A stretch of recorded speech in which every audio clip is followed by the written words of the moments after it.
Ya, sahabat budaya, kabar membanggakan datang dari tanah New Columbi nih, di mana program bertajuk Health Tourism and Culture resmi diluncurkan di Minahasa Utara.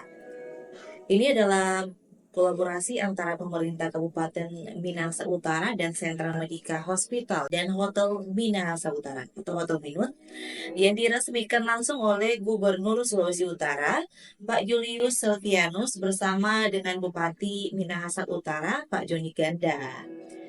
Nah, yang bikin makin spesial nih, sahabat budaya, peluncuran program ini disaksikan ratusan bupati se-Indonesia. Bahkan Pak Bupati Banggai Kepulauan dan Banggai di Sulawesi Tengah langsung menyatakan minat untuk bekerja sama ini.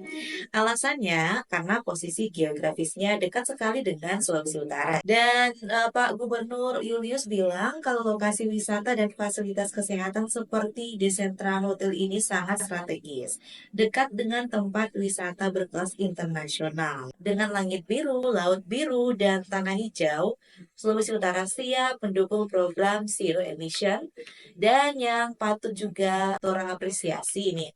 Pak Gubernur kita tuh ternyata sejak awal memang diminta Presiden Pak Prabowo Subianto untuk menjadikan pariwisata sebagai prioritas utama. Buktinya, sekarang sudah ada 4 jalur penerbangan dari Cina langsung ke Manado, dan dalam waktu dekat penerbangan ke Filipina dan Hong Kong juga akan dibuka. Sementara itu, Dergesu Herman Wijamoko, pendiri Sentra Medica Group, dengan semangat luar biasa di usianya yang sudah lanjut, berkomitmen membangun rumah sakit internasional di Sulawesi Utara.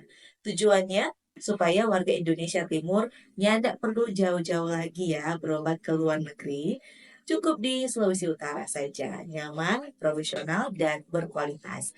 Juga beliau berharap dengan fasilitas kesehatan yang memadai dan tenaga ahli yang andal, Sulawesi Utara bisa jadi pusat estetika kesehatan dan menopang program pemerintah dalam pemerataan layanan medis, pendidikan, dan tentunya para wisata.